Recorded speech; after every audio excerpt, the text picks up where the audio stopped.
नमस्कार, मेरा नाम है सुमित सिंह मेहता। हाजिर हूँ आपके सामने क्लासिकल मैकेनिक्स से रिलेटेड एक और नया लेक्चर लेके। आज का हमारा है लेक्चर नंबर 28 और आज के इस लेक्चर का हमारा टॉपिक रहने वाला है कोलिजन। उसके नीचे दो सब टॉपिक भी हमारे पास होंगे। एक हमारे पास क्या होगा, टाइप्स ऑफ कोलिजन, फिर हम डिस्कस करेंगे कोफिशिएंट ऑफ रेस्टिट्यूशन। ठीक है, यहाँ पर एक वर्ड आया क्या, कोलिजन, इसी के बारे में आज हमने क्या करना है, पढ़ना है। अब जो ये वर्ड है ये कोई नया वर्ड तो है नहीं, ये हमारे रोज़मर्रा की ज़िंदगी में क्या होता है, यूज होता है। अगर कोलिजन यूज नहीं भी होता है तो इसका जो हिंदी ट्रांसलेशन है टकराना, या बोलते हैं टक्कर, तो टक्कर तो हम सबके ज़िंदगी में क्या होती रहती है, बार बार आती रहती है। जैसे क्रिकेट खेलते समय दो खिलाड़ी कैच के लिए दौड़े और दोनों क्या हो गए, टकरा गए। और हो सकता है एक, यहाँ पे बोल सकते हैं एक बॉल आई और आपने क्या किया, उसमें इस तरीके से बैट से हिट किया तो वो भी क्या है, ऐसे टकराया, तो वो भी क्या है, एक टाइप का कोलिजन है। हमारे किचन में बर्तन आपस में टकराते रहते हैं जिसकी वजह से घर में लड़ाइयाँ भी होती है, तो वो भी क्या है, एक टाइप का एक कोलिजन है। उन बर्तनों का टकराना, किचन के अंदर बर्तनों का टकराना, आपस में टकराना भी क्या है, एक टाइप का कोलिजन है। और अगर हम एटॉमिक लेवल की बात करें तो हम ये बोलते हैं, या बोलते हैं सब एटॉमिक लेवल की बात करें तो हम ये बोलते हैं कि एक अल्फा पार्टिकल दूसरे अल्फा पार्टिकल से टकरा रहा है, तो वो भी क्या है, एक टाइप का कोलिजन है। अगर हम लार्ज स्केल में बात करें तो लार्ज स्केल में हम बोलते हैं कि एक स्टार दूसरे स्टार से टकराने वाला है। आप लोगों ने ऐसे प्रेडिक्शन सुनी होंगी साइंटिस्ट के द्वारा दी गई कि कुछ समय के बाद, या बोलते हैं आने वाले सालों में, इस तारीख को एक एस्ट्रॉयड आएगा, एक धूमकेतु आएगा और हमारी अर्थ से टकराएगा। टकराने का मतलब ऐसे कोलाइड करेगा। ठीक है, तो लार्ज स्केल में हम कोलिजन की भी बातें करते हैं। और बहुत सारे तारे क्या होते हैं, एक तारा दूसरे तारे से टकराता है, फिर दोनों का अस्तित्व क्या हो जाता है, खत्म हो जाता है। तो लार्ज स्केल में भी क्या होता है, कोलिजन होता है। और माइक्रोस्कोपिक लेवल में, या बोल सकते हैं एटॉमिक लेवल में भी क्या होता है, कोलिजन होता है। और अगर हम रोड पर निकलते हैं तो वहाँ भी हमको कोलिजन देखने को मिलता है। कब, जब कोई एक गाड़ी दूसरे गाड़ी से क्या कर जाती है, टकरा जाती है, या फिर कोलाइड कर जाती है, या फिर जब कभी क्या होता है, एक्सीडेंट होता है, तो वहाँ पर भी हमें क्या देखने को मिलता है, कोलिजन देखने को मिलता है। तो अब आपको थोड़ा बहुत समझ में आ रहा होगा कि हाँ, कोलिजन क्या है, हमारे डेली लाइफ का एक हिस्सा है। हम कभी न कभी पूरे दिन के अंदर एक दो बार ऐसा रोज होता है कि हम कोलिजन से हमारा संबंध होता है, मतलब हमारा संपर्क किससे होता है, कोलिजन से होता है, या फिर हमारा बोल सकते हैं मेल मिलाप होता है किससे, कोलिजन से ना। अब क्वेश्चन जो है वो इम्पोर्टेंट है कि व्हाट इज कोलिजन, कि कोलिजन है क्या।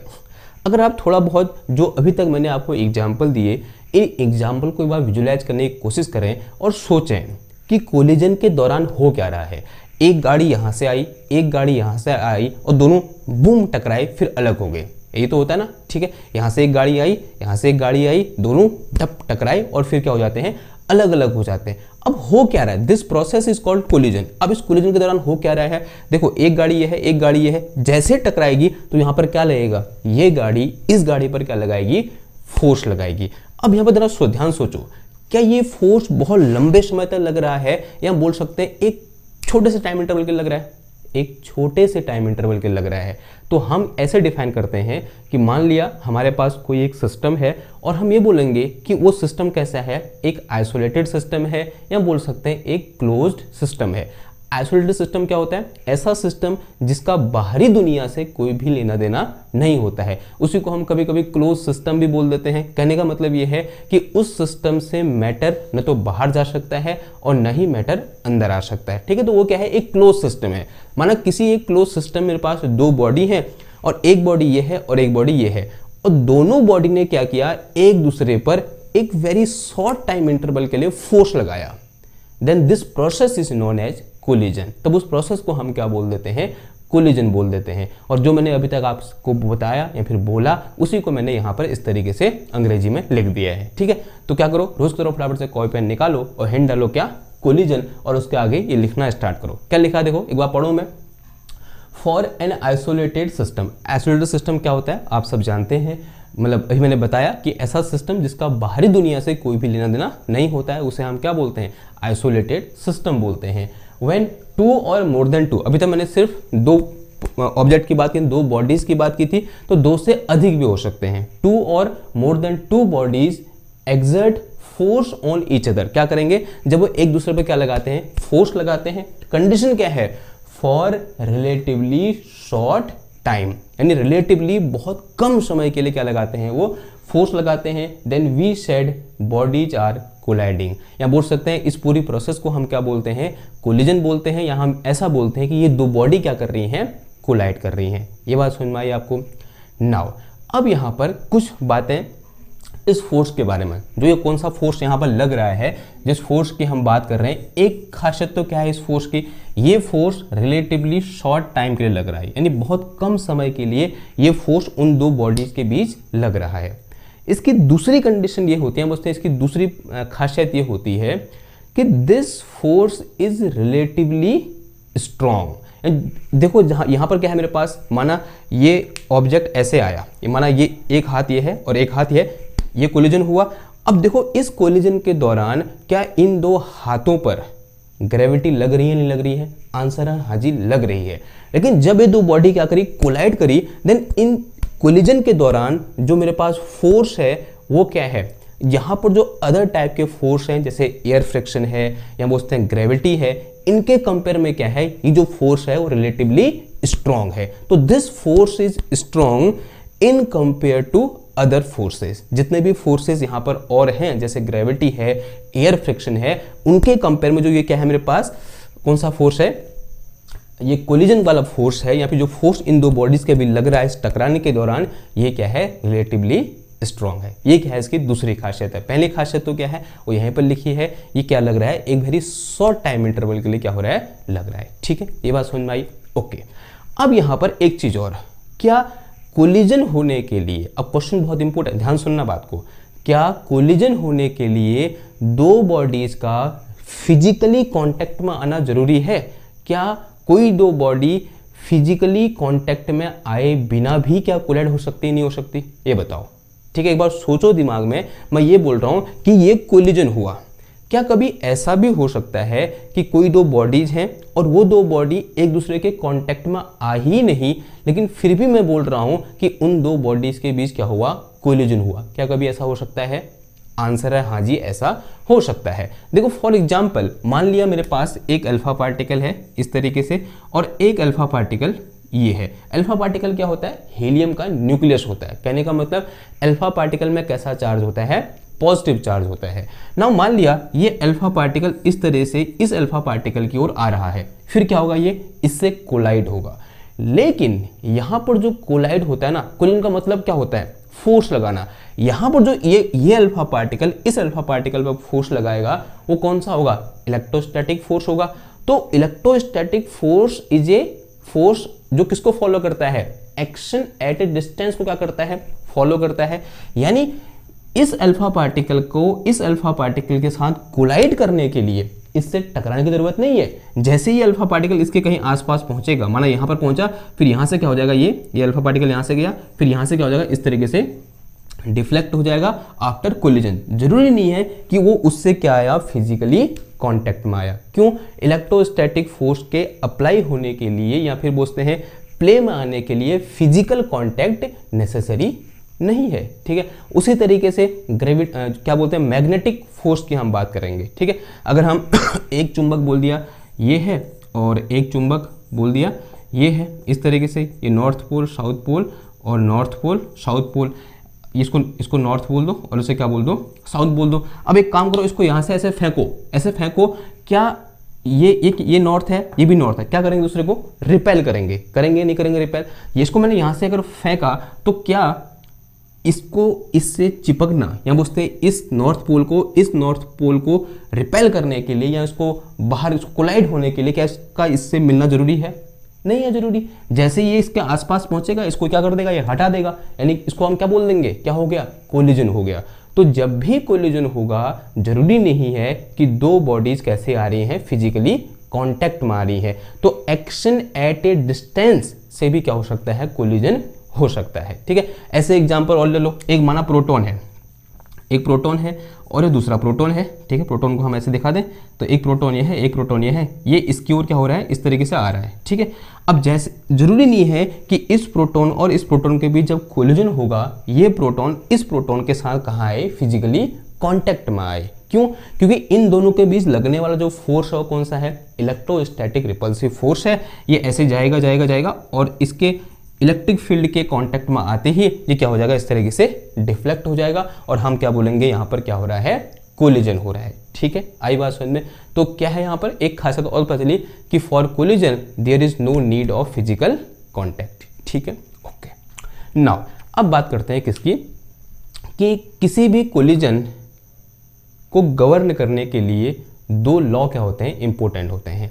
पहला लॉ होता है हमारे पास क्या, कंजर्वेशन ऑफ लीनियर मोमेंटम, और दूसरा लॉ होता है कंजर्वेशन ऑफ एनर्जी। ठीक है, तो any collision is follow to law, कोई भी कोलिजन क्या करता है, दो लॉ को फॉलो करता है। ठीक है, ये लिखा ना आपने, और इसके नीचे जो मैंने ये लिखा है, जो बताया मैंने अभी आपको, इसको भी आप यहाँ पर लिख सकते हो अगर आपका मन कर रहा है। लेकिन हाँ, दिमाग में तो ये सारी चीज़ें होनी चाहिए कि जो फोर्स है वो किस टाइप का फोर्स है। ठीक है, तो any collision follow two laws. पहला क्या होता है, law of conservation of linear momentum, law of conservation of linear momentum, और दूसरा होता है हमारे पास क्या, law of conservation of energy, law of conservation of energy. इन दो लॉ को क्या करता है, कोई भी एक कोलिजन, अब जो जिस सिस्टम की बॉडीज कोलाइड करनी है वो सिस्टम कैसा होगा, आइसोलेटेड सिस्टम होगा, वो हमने पहले लिखा हुआ है। ठीक है, नाउ अब बात करते हैं किसकी, जो हमारा सब टॉपिक है, that is types of collision. Hand डालो क्या, हैशटैग बना के, types of collision, types of collision. Okay, collision are two types. Collision कितने टाइप का होता है, इन जनरल दो टाइप का होता है। एक हम बोलते हैं इलास्टिक कोलिजन और दूसरा हम बोलते हैं इन इलास्टिक कोलिजन। कोलिजन दो टाइप का होता है, पहला होता है हमारे पास क्या, इलास्टिक कोलिजन, और दूसरा होता है हमारा क्या, इन elastic collision, in elastic collision. अब एक एक करके क्या करेंगे, दोनों को डिस्कस करेंगे कि इलास्टिक कोलिजन से क्या मतलब हुआ और इन इलास्टिक कोलिजन से क्या मतलब हुआ। ठीक है, सबसे पहले लिखो क्या, इलास्टिक कोलिजन। तो पहला क्या हो जाएगा हमारे पास, इलास्टिक कोलिजन। ठीक है, देखो समझो जरा, इलास्टिक कोलिजन, जब भी हम इलास्टिक की बात करेंगे ना, तो इलास्टिक का, अगर इलास्टिक कोलिजन, इलास्टिक मोशन, इस टाइप की जब भी हम बातें करेंगे तो वहां पर ये मान के चलना कि एनर्जी क्या है, कंजर्व है।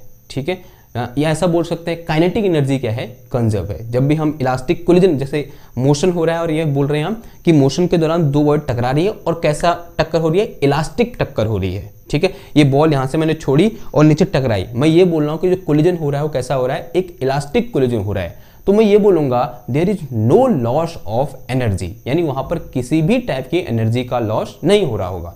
अब कोलिजन के दौरान जो ऑब्जेक्ट होते हैं या बॉडीज होती है मूव कर रही होती हैं, और जब भी बॉडीज मूव करती हैं तब उनके पास कौन सी एनर्जी होती है, काइनेटिक एनर्जी होती है। इसका मतलब during elastic collision there is no loss of kinetic energy, यानी जब भी हम किसकी बात करेंगे, इलास्टिक कोलिजन की बात करेंगे, तो वहां पर किसी भी तरीके की काइनेटिक एनर्जी का लॉस नहीं होगा। दिमाग में इसको बैठा लो। ठीक है, क्यों, कौन सी एनर्जी, एनर्जी का लॉस, इलास्टिक शब्द आते ही क्या हुआ, एनर्जी का लॉस नहीं होगा। अगर एनर्जी का लॉस, एनर्जी का लॉस अगर नहीं होगा तो कौन सी एनर्जी होगी, जब भी क्या होता है, कोलिजन होता है, तब ऑब्जेक्ट क्या कर रहे होते हैं, मूव कर रहे होते हैं, और मोशन के कारण जो एनर्जी होती है वो कौन सी होती है, काइनेटिक एनर्जी होती है। It mean during elastic collision there is no loss of kinetic energy. ठीक है, तो इसका डेफिनेशन क्या हो जाएगी, during elastic collision, in elastic collision there is no loss of kinetic energy. यहाँ पर किसी भी तरीके की काइनेटिक एनर्जी का लॉस नहीं होता है। ठीक है, कहने का मतलब क्या है, जरा समझो इसको, एक एग्जांपल से समझे। ओके, मान लिया मेरे पास क्या है, एक आइसोलेटेड सिस्टम है। इस आइसोलेटेड सिस्टम में मेरे पास दो मास हैं। एक मास मेरे पास क्या है, m1 है और दूसरा मास मेरे पास क्या है यहाँ पर m2 है। मान लिया इसकी वेलोसिटी कितनी है u1 है और इसकी इनिशियल वेलोसिटी कितनी है u2 है। अब इन दोनों को टकराना है तो उसके लिए मुझे यहाँ पर जानबूझ कर बोलना पड़ेगा कि this u1 is greater than u2।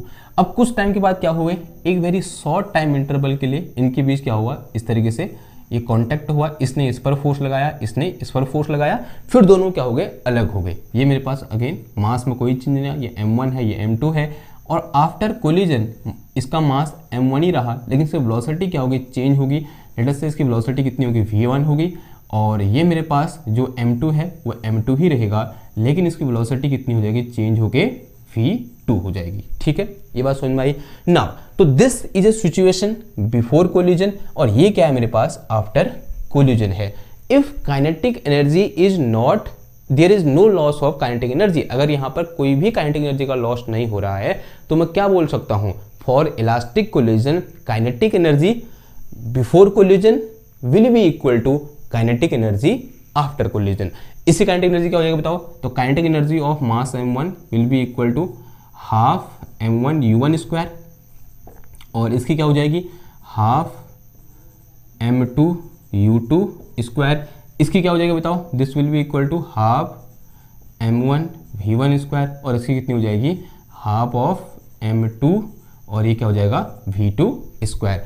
अब before collision total kinetic energy क्या हो जाएगी, इन दोनों का सम, और आफ्टर कोलिजन क्या हो जाएगी, इन दोनों का सम। टोटल अगर ये बोलूं कि there is no loss of kinetic energy, इसका मतलब ये दोनों चीजें क्या होंगी, इक्वल होंगी। ठीक है, बात है सुनने। तो this is how we define our elastic collision. Okay, now अब ऐसे हेडिंग लिखो, key point about elastic collision, key points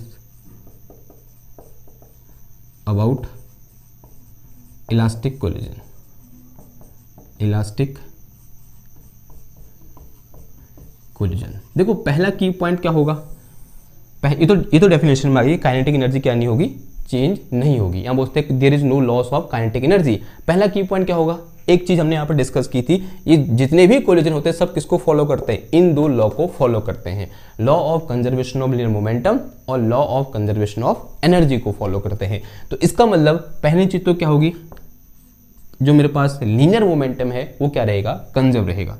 तो linear momentum will be conserve, linear momentum will be conserve, will be conserve. कहने का मतलब क्या हुआ कि linear momentum of system before collision will be equal to linear momentum of system after collision. देखो before collision इसका momentum क्या हो जाएगा, this will be equal to m1 u1 हो जाएगा, इसका मोमेंटम क्या हो जाएगा, m2 u2 हो जाएगा। ठीक है, और आफ्टर कोलिजन इसका मोमेंटम कितना हो जाएगा, ये m1 v1 हो जाएगा और इसका मोमेंटम कितना हो जाएगा, ये m2 v2 हो जाएगा। तो बिफोर कोलिजन नेट मोमेंटम क्या हो जाएगा, इन दोनों का सम, और आफ्टर कोलिजन नेट मोमेंटम क्या हो जाएगा, इन दोनों का sum, and they both will be equal to. Obvious सी बात है, तो दिस इज मोमेंटम, जो यहाँ पर जो सम होगा वो कैसा सम होगा, एक वेक्टर सम होगा। ठीक है, आई बात समझ में। तो दिस इज लीनियर मोमेंटम, या बोल सकते हैं कंजर्वेशन ऑफ लीनियर मोमेंटम। दूसरा क्या है हमारे पास, linear momentum will be conserve, फिर दूसरा क्या है, total energy will be conserve, total energy will be conserve. जो टोटल एनर्जी होगी वो कैसी होगी, हमारी कंजर्व होगी। इसका मतलब क्या होगा, टोटल एनर्जी बिफोर कोलिजन,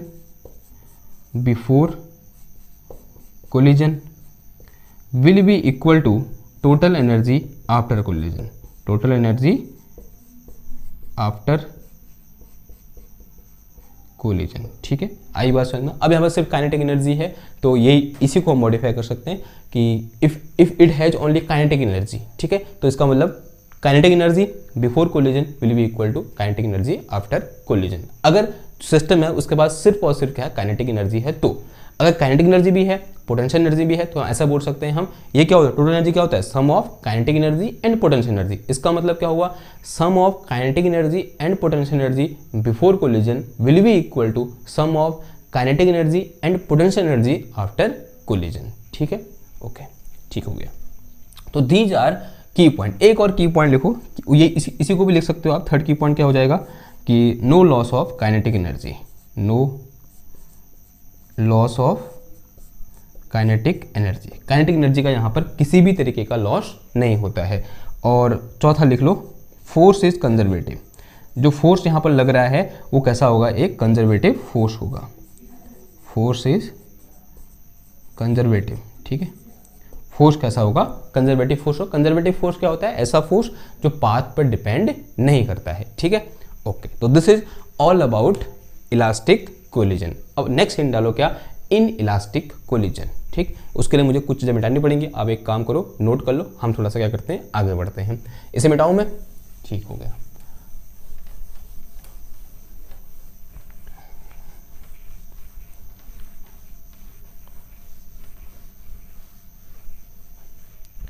चलो भाई, हेडिंग क्या है हमारे पास, इन इलास्टिक कोलिजन। तो सेकंड टाइप का कोलिजन हमारे पास क्या, इन इलास्टिक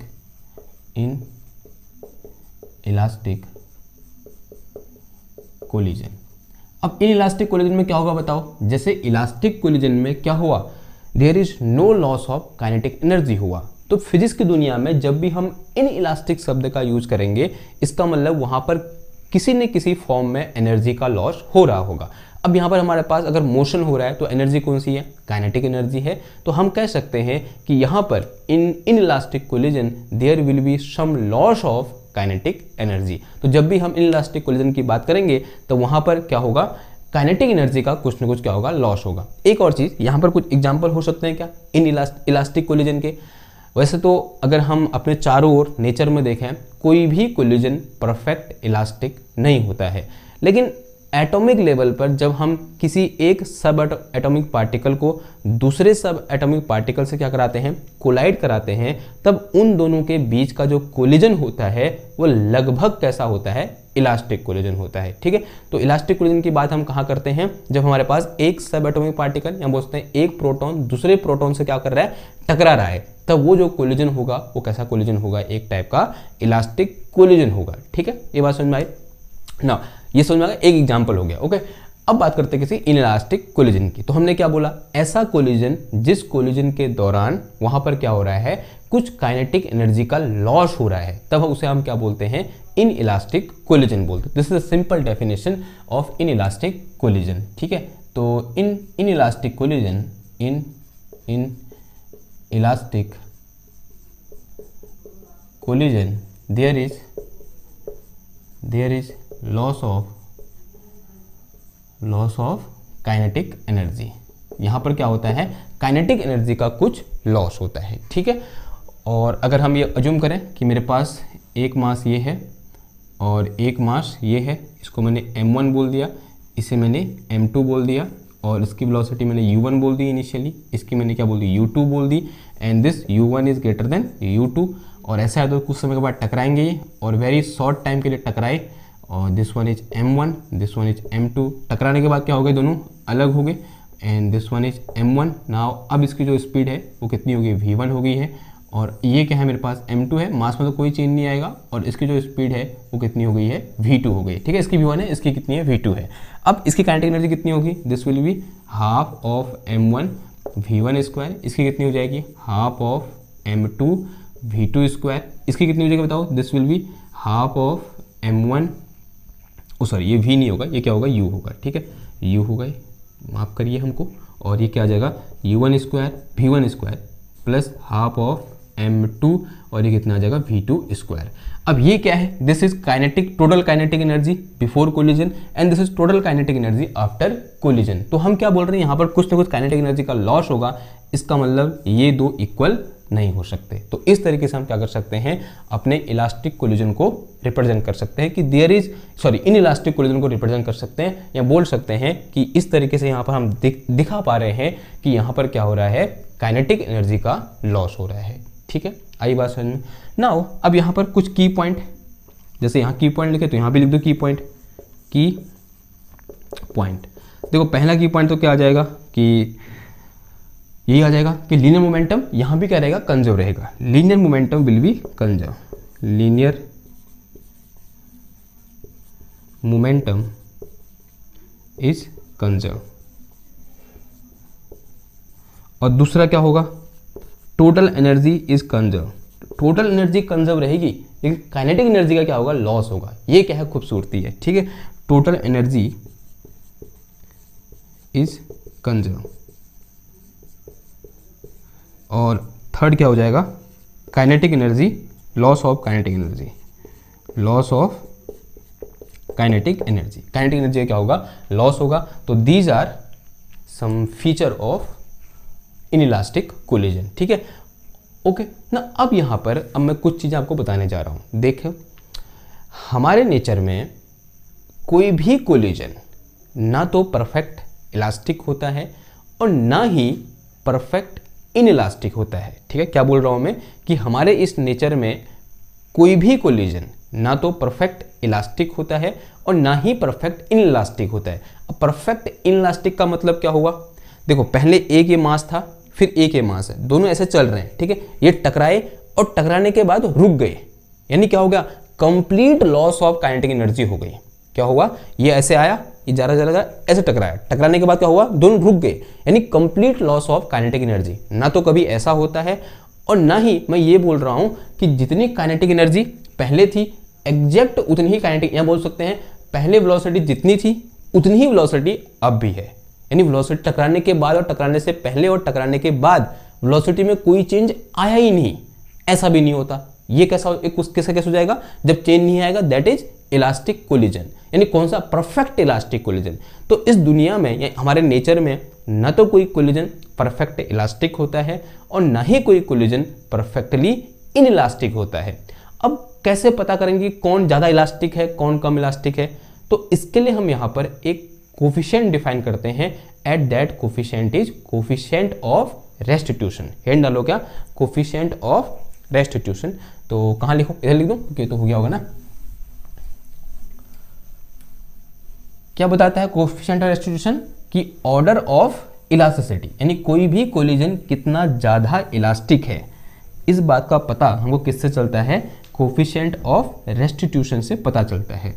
तो अगर आपसे कोई पूछे कि हमारी दुनिया में जो मैक्सिमम नंबर ऑफ कोलिजन होते हैं वो कैसे होते हैं, तो आप क्या बोलोगे, न तो परफेक्ट इलास्टिक होते हैं और ना ही परफेक्ट इनइलास्टिक होते हैं, वो कहीं उन दोनों के बीच में लाई करते हैं। यानी कैसे होते हैं, सेमी इलास्टिक होते हैं, ऐसा आप बोल सकते हो। क्या बोल सकते हो, कैसे होते हैं, सेमी इलास्टिक होते हैं। और किसी भी कोलिजन की डिग्री ऑफ इलास्टिसिटी, वो कितना ज़्यादा इलास्टिक है, इस बात का पता किससे चलता है, कोफिशिएंट ऑफ रेस्टिट्यूशन से चलता है। तो हिंट डालो क्या, कोफिशिएंट ऑफ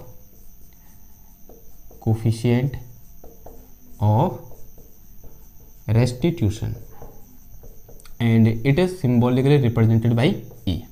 तो हम कैसे डिफाइन करते हैं, तो ये बताता क्या है, ये बताता है कि कोई भी कोलिजन कितना ज़्यादा इलास्टिक है। यहाँ बोल सकते हैं ऑर्डर ऑफ इलास्टिसिटी, ठीक है।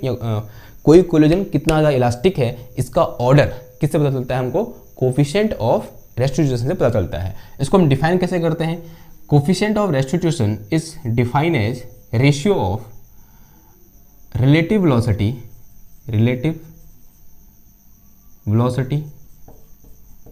बिफोर कोलिजन, या फिर रिलेटिव वेलोसिटी आफ्टर कोलिजन, या फिर before collision, after collision, relative velocity after collision divided by relative velocity before collision. This is we call coefficient of restitution. इसे हम क्या बोलते हैं, कोफिशिएंट ऑफ रेस्टिट्यूशन बोलते हैं, ठीक है। अगर मैं ये बोलूँ मेरे पास एक ऑब्जेक्ट ये है, एक ऑब्जेक्ट ये है, फिर मास बोल दो, this is m1 and this one is m2।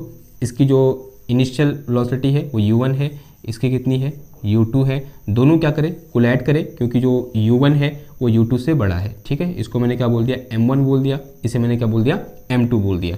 फिर दोनों क्या हो जाएंगे, अलग हो जाएंगे। माना ये इसका तो मास तो m1 ही रहा, माना इसकी जो स्पीड है, सॉरी वेलोसिटी है, वो कितनी हो गई है, v1 हो गई है। और ये मेरे पास कितना है, मास m2 है, इसकी वेलोसिटी कितनी हो गई है, v2 हो गई है।